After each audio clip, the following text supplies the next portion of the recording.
Assalamualaikum warahmatullahi wabarakatuh. Kembali lagi kawan di Legenda Catur Dunia. Masih dari turnamen online Speed Chess Championship 2024 babak kuarter final. Dan partai terakhir di kuarter final ini adalah partainya Ian Nepomniachtchi berhadapan dengan Hikaru Nakamura. Ian Nepo kalah oleh Hikaru Nakamura dengan skor 14,5, 9,5. Dan Hikaru Nakamura akan berhadapan dengan Alireza nanti di Paris kawan. Hikaru Nakamura ini sempat kalah oleh Ian Nepo dalam permainan 5 menitan dengan skor yang mencolok kawan, selisih 3 game, 5,5, 2,5. Kemudian Hikaru Nakamura membalas dalam permainan blitz 3 menitan dengan skor yang sama, 5,5, 2,5. Dan akhirnya Hikaru Nakamura sangat perkasa dalam permainan bulat kawan dengan skor 6,5, 1,5. Hikaru Nakamura sudah ditunggu oleh Alireza. Dan game yang akan kita otak-atik ini saya pilih pada game pertama permainan 5 menitan kawan. Pada game pertama. Di game pertama, Hikaru Nakamura pegang putih duluan. Mengawali dengan ready opening. Kuda F3, pion D5, pion D4, kuda F6, pion C4. Di sini ada pion E6, Queen's Gambit decline, Gambit menteri ditolak kawan. Ada pion E3, gajah E7, gajah D3, rokade. Kemudian langsung dobrak petak pusat dengan pion C5. Saya tak perlu menunjukkan langkah-langkah alternatif di Queen's Gambit ini kawan, karena game ini terbilang panjang. Saya akan percepat saja di awal pembukaan ini. Nah, diterima oleh Hikaru Nakamura dengan pion dipukul pion C5. Di sini tidak ambil langsung kawan, tapi dengan pion dipukul pion C4 terlebih dahulu, tempo ancam gajah ambil pion C4 dan terbuka tantangan pertukar menteri. Kalau hitam yang mendahului, jelas benteng putih yang akan mendahului nanti mendapatkan lajur D yang terbuka penuh, tapi kalau kalian tantang lagi mungkin ya masih dapat dukungan dari gajah, cuma masalahnya nanti pion tidak bisa kalian tangkap kawan. Jadi ditangkap terlebih dahulu oleh Ian Nepomniachtchi, gajah ambil balik pion C5. Sama kasusnya, kalau kalian melakukan pertukaran menteri, artinya benteng lawan akan langsung mengisi lajur D yang terbuka penuh. Nakamura dengan pion A3 terlebih dahulu, pion B6, pion B4, gajah mundur ke E7. Ya, tidak blokade lajur D, tapi ke petak E7 juga untuk perkuat petak belakangnya, petak D8 kawan. Di sini setelah gajah B2 ada gajah B7. Masing-masing sudah menempatkan sniper-sniper jarak jauhnya kawan, langsung mengarah jantung pertahanan raja lawan masing-masing. Nah, di sini menteri E2 persiapan bentengnya segera keluar dan Ian Nepo langsung dobrak di sisi menteri menantang pertukaran pion A5. Diterima oleh Nakamura pion B pukul pion A5, benteng ambil balik pion A5. Benteng Ian Nepo sudah aktif kawan dan persiapan sangat jelas digeser ke sisi raja nanti. Ada pengembangan kuda B ke D2 lanjut Nakamura, Ian Nepo juga dengan kuda B D7, kuda B3 ancam benteng langsung digeser ke lajur H, benteng H5. Kalau Stockfish menyukai cukup ke petak F5 saja. Tapi ini juga cukup bagus dengan kombinasi gajah plus benteng kawan, dua sniper langsung mungkin akan diarahkan oleh Ian Nepo. Posisi Ian Nepo cukup menjanjikan dengan aktifnya benteng, sedangkan Nakamura bentengnya masih di belakang. Tapi aktivitas perwira putih ini juga cukup bagus untuk kuasai petak pusat kawan. Nah, di sini benteng FD1, kalau Stockfish menyukai kuda ini kembali ke petak D2, kuda B ke D2, tapi memilih menekan kuda, pin kuda di sini keluar menuju area pusat terbuka. Menteri B8, ancamannya jelas kawan, bersama benteng nanti gajah siap meluncur. Nah, di sini pion H3 antisipasi dari Nakamura, kemudian menteri A8 tetap kawan. Sikat kuda untuk merontokkan posisi pion depan raja ini kawan, nanti posisi pion-pion akan rusak. Baru sekarang kuda B ke D2, backup kuda F3-nya. Nah, benteng H6 oleh Ian Nepo. Apakah berikan ruang bagi kuda untuk manuver-manuver atau gimana nanti kita lihat saja kawan. Nah, ada gajah D3, kemudian kuda ke C5 ancam gajah terang, gajah mundur ke C2, gantian menyerang gajah gelap. Apakah mau melakukan pertukaran? Gajah dipertahankan petak D4, menekan pion ini kawan, dan Ian Nepo keluarkan benteng C8 serang gajah.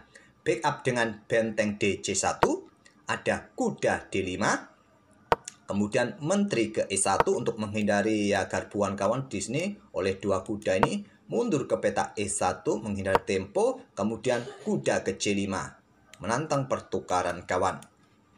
Di posisi ini kita lihat kawan, sekarang posisi Yanepo agak sedikit telat untuk dobrak di sisi kanan sisi raja ini. Manuver-manuver tadi sampai pergerakan di sisi menteri oleh kuda-kuda hitam. Dan kuda C4, lanjut Hikaru Nakamura. Gajah A6, tekan kuda Disney. Backup dengan kuda F ke D2. Ada benteng D8. Benteng AB1 menekan pion yang di sini kawan. Kemudian gajah F8 lanjut Yane Punyachi. Untuk berikan ruang mungkin bagi kuda manuver-manuver nanti ke depan kawan. Atau juga backup petak G7 nya dari posisi sniper hitam ini. Kalau Stockfish menyukai dengan langkah kuda ini mundur ke petak D7. Malah melepaskan pion kawan. Memilih dengan gajah F8. Dan kuda caplok pion B6 serang menteri. Langsung dicaplok. Ambil balik oleh benteng. Stockfish ada cara yang cukup elegan di posisi ini kawan, yaitu dengan gajah sikat kuda C5 terlebih dahulu. Setelah diambil balik, kalian bisa menyerang menteri dengan gajah E4. Nah, kalian bisa mendapatkan gajah ataupun kuda nanti kawan. Kalau gajah ini di backup menteri ke petak C8, nah kuda bisa kalian ambil. Coba lihat, di sini ada double attack kawan. Itu cara elegan dari Stockfish kawan, tapi di sini memilih langsung sikat kuda dengan benteng. Kuda ke D3, ancam menteri garbu benteng, langsung disikat, ambil balik kawan. Gajah terang dari putih atau Nakamura hilang dan sekarang Yanepo bermain dengan sepasang gajahnya, walaupun terlihat Nakamura unggul satu pion dan punya satu pion bebas di lajur A di langkah ke-29 ini. Benteng turun ke B3 ancam gajah. Ada benteng G6, biarkan saja gajah ini jatuh. Ada ancaman skakmat bersama benteng Disney. Nah, blokade dengan pion F3, kemudian gajah F5. Gantian sekarang targetnya di sini kawan. Nah, ada raja H1, benteng H6, lanjut Yane Punyachi. Apakah ada ide pengorbanan kawan? Mungkin kita lihat saja. Tapi Stockfish lebih menyukai dengan langkah benteng ini diangkat naik. Untuk memberikan dukungan lebih. Benteng nanti bisa didouble di sisi raja ini kawan. Kalau ada garbuan di sini kalian juga bisa mendapatkan gajah gelap. Gantinya yang di sini. Nah, kalian ambil pion ini kawan. Memilih dengan benteng H6 langsung dan situasi ini tidak mampu dimanfaatkan oleh Hikaru Nakamura. Melangkah menteri F2. Gajah B6 kawan serang benteng. Tidak mungkin lagi kawan bergerak ke petak D5 karena ada ancaman garbuan penuh. Nah, mungkin benteng ini akan digeser ke petak B8. Di sini bisa dorong pion E4 untuk usir gajah, gajah G6. Nah, kalian bisa bergerak dengan gajah G5 di sini menantang pertukaran gajah gelap. Oke, kembali lagi ke langkah aslinya kawan. Dalam situasi permain blitz kawan, tentu langkah-langkah ideal terkadang terlewatkan. Maaf kawan. Hari ini kondisi admin agak sedikit kurang fit. Bawaannya lemes kawan. Lanjut, di sini ada menteri F2 tadi, pilihan dari Hikaru Nakamura, menteri ke D5, sentralisasi kawan. Ya tentu harapannya provokasi untuk garbuan. Kalau garbuan tentu di sini ada menteri ambil gajah, ambil balik, kemudian ambil balik, benteng meluncur ke belakang. Di sini mungkin akan jadi permainan yang cukup menarik kawan. Coba lihat. Nah, di sini nanti jadinya mungkin juga permainan akan berakhir miss. Tapi kalau sudah ada pion bebas, ini kadang bikin kita ketar-ketir, bikin fokus kita hilang kawan. Kalau lawan punya pion bebas, terkadang kita sudah panik duluan. Salah satu cara pion E4 langkah terbaiknya. Nanti jalurnya seperti yang saya tunjukkan tadi. Tapi memilih dengan langkah gajah tarik mundur ke petak C3, backup kudanya. Dan di sini kawan gajah meluncur ambil pion H3. Dan persiapan discover tentunya. Mau tidak mau ambil benteng meluncur skak. Raja bergerak naik ke petak G2. Kemudian ada menteri. Awas hati-hati Disney. Ada kuda F1 backup petak H2-nya. Nah, di sini benteng diangkat naik untuk memberikan daya dukungan, daya ledak, daya penghancur bagi Hikaru Nakamura. Pertahankan dengan pion F4. Ada menteri G4 skak. Tentu kalau kalian blokade dengan menteri silakan saja langsung dihantam. Blokade dengan kuda. Benteng satunya mengikuti di lajur H kawan. Benteng D ke H5. Tetap ancaman di sini. Ada gajah E1. Kemudian benteng H2 skak. Raja ke petak F1. Di sini ada benteng H1 langkah brilian dikorbankan tidak ambil menteri. Kalau kalian ambil menteri, ya masih bisa menang kawan. Tapi langkah cerdas memberikan ancaman skak mat kawan. Skak, benteng H1 skak, blokade dengan menteri, kenapa tidak dicaplok kawan? Dicaplok pun juga percuma. Malah ancamannya skak mat kawan kali ini. Bergerak dulu ya raja ya, baru menteri ke sini skak mat. Blokade dengan menteri.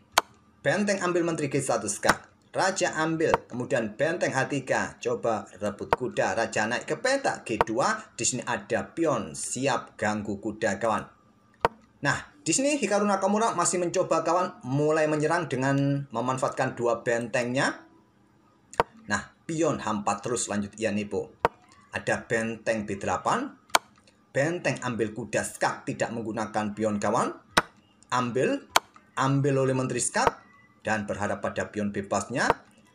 Dorong lagi pion H3, ancaman skak mat. Nakamura ambil gajah skak, raja ke H2, ada skak, raja ke G6, dan berikutnya ada benteng B2, pertahankan petak G2-nya.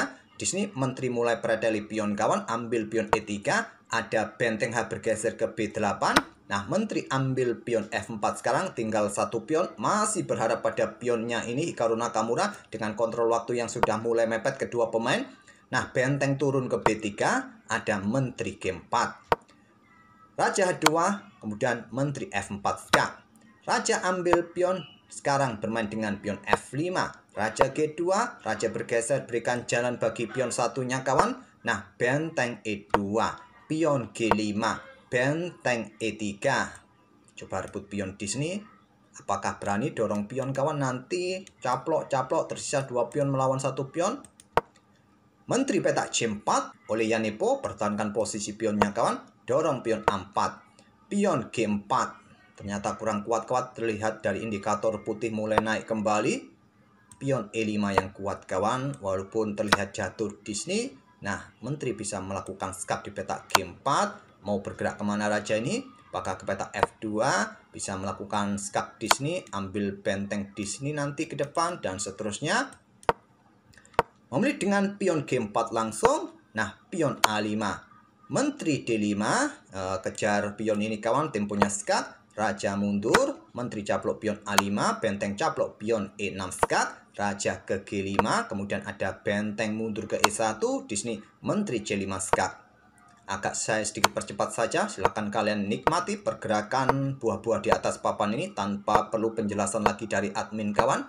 Nah, benteng mondar-mandir, naik turun, Hikaru Nakamura masih belum mau menyerah. Sekarang menteri melakukan skak petak D4, mojok raja ke H1, diikuti pion dorong ke F2, benteng G2 skak, tidak mau menyerah kawan. Ada benteng F1, coba rebut pion, ada pion G3, berharap settlement kawan. Tapi selepas pion ambil balik benteng petak F2 ini, Nakamura menyerah. Silakan kalian lanjutkan sendiri.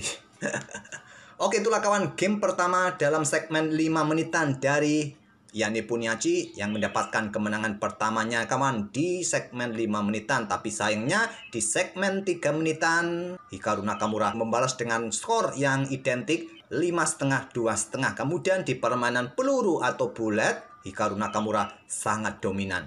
Dan Hikaru Nakamura akan bertemu dengan Alireza Firoza dan bergabung dengan 3 pemain lainnya kawan, Magnus Carlsen dan Hans Niemann nanti di Paris bulan September. Dan beberapa hari lagi juga ada turnamen Over the Board, kelanjutan seri keempat dari Grand Chess Tour, St. Louis, Rapid dan Blitz kawan, mulai besok lusa kalau tidak salah, mulai tanggal 12. Kita tunggu saja, mungkin 2 hari ini bisa kita manfaatkan untuk mengulas game-game requestan. Mungkin game engine sudah lama tidak kita ulas kawan. Game engine, si ikan bandang, ikan teri, stockfish, boleh juga. Oke, terima kasih sudah mampir tiap hari. Jangan lupa bagi kawan-kawan like mania, komen mania, silakan kalian komentar. Ya, diharapkan dengan bahasa yang sopan, supaya kalian juga jadi anak baik kawan, jangan jadi anak nakal. Oke, kita akan bertemu di video-video berikutnya. Wassalamualaikum warahmatullahi wabarakatuh.